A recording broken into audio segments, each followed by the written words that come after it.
volte a sonhar. Eu creio que existem pessoas aqui nessa noite, também pode ser que você esteja aí na sua casa, que precisa voltar a sonhar. E Deus queimou de uma maneira muito forte no meu coração. Por isso eu resolvi trazer essa mensagem. Convido você que trouxe sua Bíblia, abrir ela no livro de Gênesis, capítulo 37,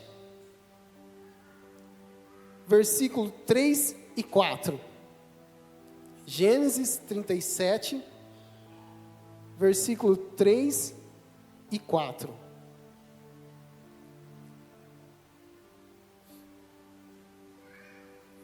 Diz assim: Israel amava José mais do que qualquer outro filho, porque ele era filho nascido da sua velhice. Por isso, fez para ele uma túnica toda toda, daqui não dá para ler muito bem não, hein, gente? Ornamentada. Pode passar para a próxima? Quando os seus irmãos viram que o pai amava mais do que os seus outros filhos, odiavam ele ainda mais e não conseguiam falar com ele amigavelmente. Certa vez, José teve um sonho, e quando ele contou a seus irmãos esse sonho, eles passaram a odiá-lo mais. Vamos até aí, então. Eu convido você a fechar os seus olhos. Senhor, meu Deus e Pai, graças te damos por essa noite, Deus. E te peço nesse momento, Espírito Santo, que o Senhor venha tomar a direção desse culto, Espírito Santo. Pois Tu és bem-vindo nesse lugar, Pai. Tu és bem-vindo na sua casa, Pai. E usa esse Teu filho, Deus, que não tem nada para oferecer para essa igreja, mas eu creio que o Senhor pode me usar e falar de maneira sobrenatural, Deus. Não fala aquilo que o Bliner quer falar para a igreja, mas fala aquilo que o Senhor veio trazer para cada um que está aqui nessa noite, Deus. Usa, Deus, de maneira que Tu queres, é o que eu te peço, Senhor, e já te agradeço, para a glória do Pai, do Filho e do Espírito Santo. Amém, Jesus. Glória a Deus. Como eu estava dizendo, hoje é véspera de feriado, na nossa cidade, e eu lembro que eu sempre gostei desse feriado. O que eu fazia nesse feriado? Eu juntava uma manta, pegava 1 litro de vinho, passava num bar, comprava um maço de cigarro, pegava mais uns 3 papéis de cocaína, e ficava a noite inteira me drogando, achando que aquilo era legal para mim, achando que aquilo fazia parte daquilo que o Senhor tinha para a minha vida. Só que até o momento que Deus mostrou que Ele tinha coisas grandes na minha vida, que os meus sonhos não se limitam aos sonhos de Deus. E a partir daquele momento eu entendi que Deus queria uma nova direção para a minha vida. Nessa passagem de José, nós vemos que Israel, ele amava esse seu filho, pois ele era filho da sua velhice. Sabe quando você tem aquele filho, que às vezes as pessoas falam, nossa, a avó ama mais o filho do que os próprios pais, Por quê? Porque a gente parece que tem um cuidado a mais, quando a gente tem uma certa idade, E Israel, ele amava assim, todos os seus filhos, mas ele tinha como prioridade esse filho dele, filho da sua velhice, E quando a gente analisa esse texto, a gente já se depara logo no início com Israel. Por que a gente já depara logo no início com Israel? Porque na verdade o nome de Israel era Jacó. E Deus, ele vai lá e muda o nome de Jacó para Israel. Porque o significado de Jacó era trapaceiro, enganador. E eu quero te dizer essa noite, qual que é seu nome? Para muitas pessoas que estão ali fora, talvez o seu nome já foi sim, enganador, trapaceiro, assim como o meu nome já foi lá fora. As pessoas me viam lá fora, meu rótulo era drogado, viciado, enganador, trapaceiro. E hoje, Deus mudou o meu nome. Glória a Deus. A gente pode glorificar o Senhor por isso? Então, quando Deus tem sonhos nas nossas vidas, nós precisamos entender que Ele muda até o nosso nome. Amém? Então, continuando aqui, o Rivaldo falou, não vejo a hora de beber essa água, eu também.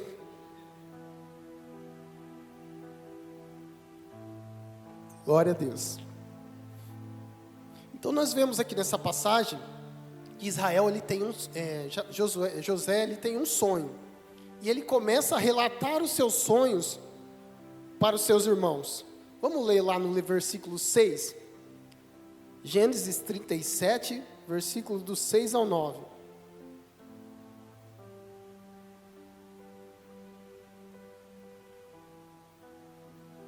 Gênesis 37, do 6 ao 9. Ouça os sonhos que tive.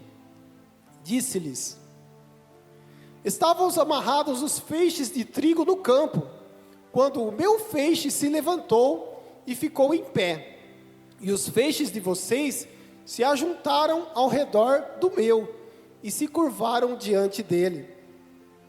E os seus irmãos lhe disseram: então você acha mesmo que reinará sobre nós? Tem certeza de que vai nos dominar? Eles o odiavam ainda mais por causa do sonho que ele tinha. Eu te pergunto nessa noite, para quem você tem contado os seus sonhos? Vamos ser realistas, gente. Os sonhos de José eram meio doido. Imagina você, Wellington, chegando aqui, eu vou dar um testemunho. Eu tive um sonho. Eu sonhei que a igreja inteira se curvava diante de mim. Será que a gente não ia pensar, você está se achando a última bolacha do pacote? Você está se achando o cara, não é verdade? Vamos ser realistas. Então, existem sonhos que é para a gente ficar entre nós e Deus. Existem sonhos que não precisam ser revelados. Mas esse sonho precisou ser revelado na vida de José, porque fazia parte do propósito dele. Então, essa fúria que os irmãos teve sobre ele, fariam parte do propósito de José. E aí a gente se pergunta, o que é sonhar? Você já parou para analisar? O que é sonhar? Sonhar é a capacidade que temos de ver o nosso futuro. Então, quando a gente sonha algo que ainda não aconteceu, isso está baseado na nossa fé. Que a fé é nada mais do que a certeza daquilo que se espera nas coisas que não podemos ver. Quando eu falo muito sobre isso, eu lembro de Bartimeu, que a palavra diz que Bartimeu estava na beira do caminho, um cego, e sabia que Jesus passaria por aquele caminho. E quando ele ficou sabendo que Jesus passaria por ali, ele valorizou aquela oportunidade e clamava ao Senhor: Jesus, filho de Davi, tem misericórdia de mim. Muitos ali o repreendiam, mas ele gritava ainda mais: Jesus, filho de Davi, tem misericórdia de mim. Aí quando Jesus chama o cego, e eu creio que todos vocês, a maioria, conhece essa passagem, que ele é curado por Jesus, mas eu quero dizer o seguinte, que Bartimeu, ele teve certeza daquilo que ele esperava, nas coisas que ele não conseguia ver. Bartimeu era cego, ele não conseguiu ver Jesus passando ali pelo aquele caminho, mas mesmo assim ele teve fé, ou seja, ele teve certeza. A certeza de que Bartimeu era esperando das coisas que ele não podia ver. Muitas pessoas ali enxergavam, viu Jesus passar por ali e não foi curada, e o cego teve essa fé.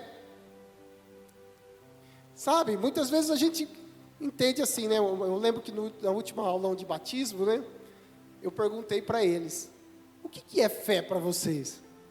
Aí tu não lembra que alguém falou assim: fé para mim é acreditar. Não deixa de ser uma verdade, mas vai muito além de acreditar. É você ter certeza, e isso faz uma diferença enorme na nossa fé. Amém? Então, realmente, esses sonhos eram um pouco audaciosos,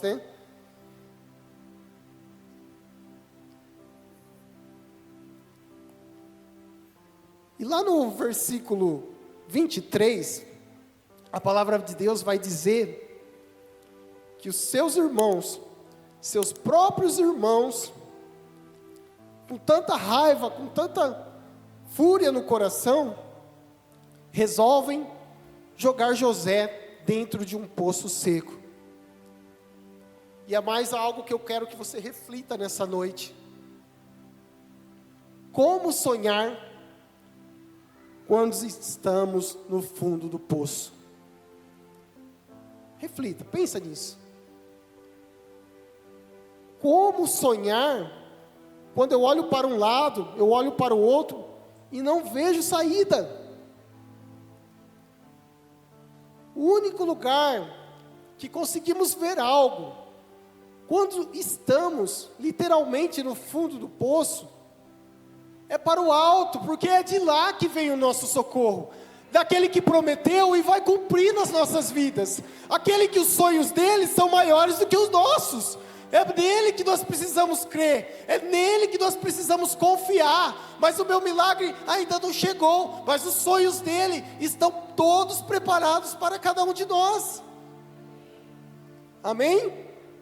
E que nós venhamos ter isso no nosso coração, em nome de Jesus. Sabe, Paulo, ele também passa por uma dificuldade muito grande, e fala: Senhor, mas eu já pedi 3 vezes para que o Senhor retirasse o espinho da carne, e por que que o Senhor não retira? Sabe o que o Senhor responde para Paulo? Paulo, só a minha graça te basta, e o meu poder, ele se aperfeiçoa em suas fraquezas. Você está entendendo o que está acontecendo nessa noite? É no momento de fraqueza, é no momento de dificuldade, que o poder dele vai se aperfeiçoar nas nossas vidas. Quem então tem ouvido, ouça o que o Espírito Santo de Deus quer te dizer nessa noite. Você quer ter um casamento abençoado? Você quer ter um trabalho abençoado? Você quer ter uma família abençoada? Se prepare para passar pelo deserto. Não tem como não passar pelo deserto. José precisou passar pelo deserto para que coisas acontecessem na vida dele. Sabe, gente, eu me veio agora, né, um sonho que eu tinha lá de criança. Eu sempre fui apaixonado por televisão, por rádio, né? E aí aconteceu algo, né? Hoje ainda. Mas sabe quando é aquele sonho de criança, a gente até esquece, né? De assim, um dia poder dar uma entrevista numa televisão, falar, né? Assim. E aí, gente, aconteceu algo tão doido, né? Que a Cássia mandaram mensagem para ela ontem à noite, falou: nossa, pediram para mim ir dar uma entrevista para a TVM, só que eu não vou poder, eu tenho atendimento esse horário. E as outras pessoas também, os outros líderes também estavam com seus compromissos. Eu falei: então eu vou. Sabe? Com aquela ousadia, né? Dá um pouco de vergonha, né? Aí, enfim, né? Dei a entrevista aqui, viemos aqui hoje pela manhã, né? Demos a entrevista da caravana que vai acontecer no próximo sábado. E aí, na hora que eu estava saindo aqui da igreja, Deus falou assim para mim: você lembra daquele sonho que você tinha quando era criança? Mas sério, gente, eu nem lembrava. Aí ele falou: você não lembrava, mas eu nunca esqueci.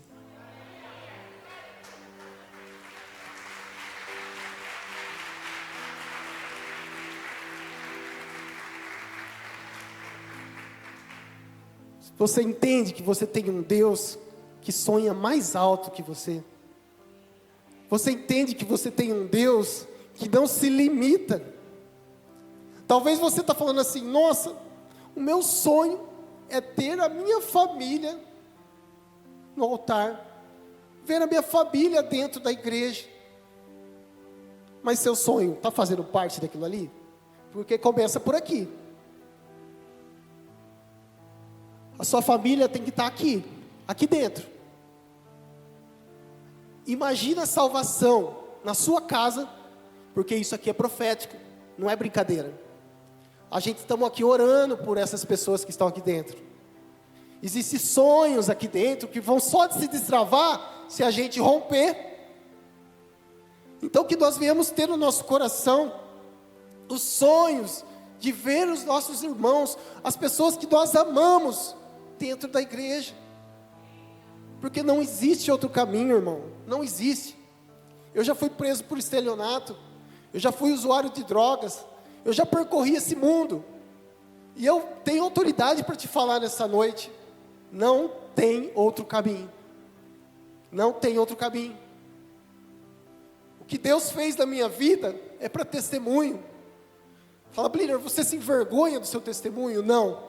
Porque Deus, as pessoas precisam saber o que Deus fez na minha vida. Amém?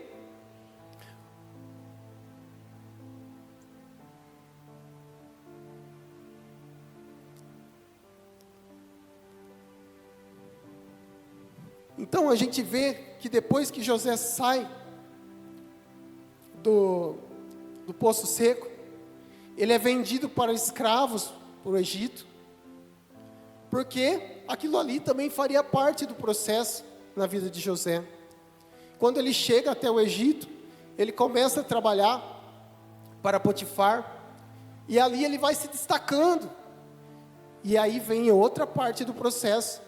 Mesmo ele fugindo da mulher de Potifar, literalmente fugindo dela, que ela queria se deitar com ele acaba caindo dentro de uma cadeia e sendo preso. Mais uma parte do processo de José sendo concretizada. Só que assim, nós vemos que que o processo de José foi poço, prisão e palácio. Sabe por quê, meus irmãos? Poço, prisão e palácio? Porque ele sai da prisão para governar. Porque ele sai da prisão para liderar. E você sabe o que o Senhor está querendo te dizer nessa noite? Que Ele não levanta pessoas para comer, mendigar do pão.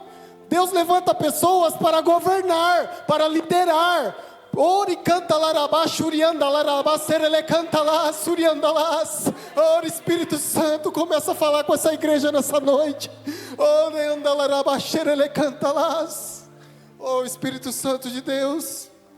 Oh, meu Deus, que eles venham voltar a sonhar, Pai. Porque se você deixar de sonhar, você está pronto para morrer. Então nós precisamos ter os sonhos, assim como José sonhou. Eu e você também precisamos sonhar em nome de Jesus. Amém? Eu convido você a fechar os seus olhos por um instante. Feche seus olhos. Eu vou começar a dizer algo aqui nessa noite, e eu gostaria que você refletisse sobre isso, em nome de Jesus.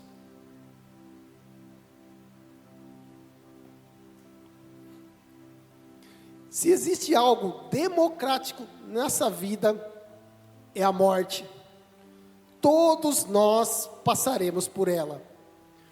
Alguns odeiam pensar nisso. Alguns evitam até velório. Mas Salomão, ele diz: há mais sabedoria na casa que há luto, do que na casa que há festa. Pois na casa que há luto, a gente vê o fim de todos os homens. Sabe, é inteligente a gente parar e pensar um pouquinho, que nós não somos infinito, que você acaba e que um dia iremos morrer.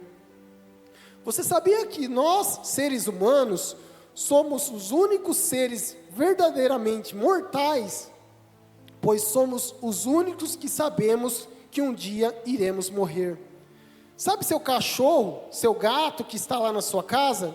Eles não fazem menor ideia disso. Entre o quanto tempo que você nasce e o tempo em que você morre, isso é chamado de vida. E durante a vida, você precisa de sonhos para se manter vivo. Salomão, ele diz: para todos aqueles que estão vivos, há uma esperança. Sabe, meus irmãos, se formos analisarmos dentro de um cemitério, está cheio de gente que deixou de viver. Tem pessoas que foram para o cemitério com sonhos de ser médico e nunca foi, sonhos de ser engenheiros e nunca foi, que queriam ter viajado o mundo inteiro e nunca viajou, que queria cantar e nunca cantou, que queria pregar e nunca pregou. Sabe por quê?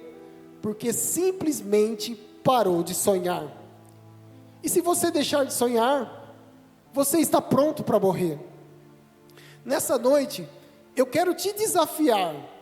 Você que ainda não chegou aonde você queria, por favor, não desista dos seus sonhos. Você não morreu, não está acabado, não foi finalizado. Você ainda tem uma carreira. Você precisa acreditar. Eu tenho potencial. Se o seu sonho é viajar, viaje. Se o seu sonho é se tornar algo, se torne. Se o seu sonho é alcançar algo, alcance. Você pode. Você precisa continuar sonhando. Talvez você me diz nessa noite: mas Pliner, eu sou muito velho. Continue a sonhando. Mas Pliner, não dá, eu já tentei. Continue a sonhando. Sabe quando você ouve aquilo? Quantas vezes você já ouviu? Você vai com sonho, você vai lá e fala para a pessoa do seu sonho. A pessoa fala assim: ó, eu não sou pessimista, eu sou realista. Sabe o que você tem que dizer para uma pessoa dessa? Então a sua realidade é diferente da minha, porque a minha realidade é baseada na fé, que eu creio que o Senhor tem o melhor para mim.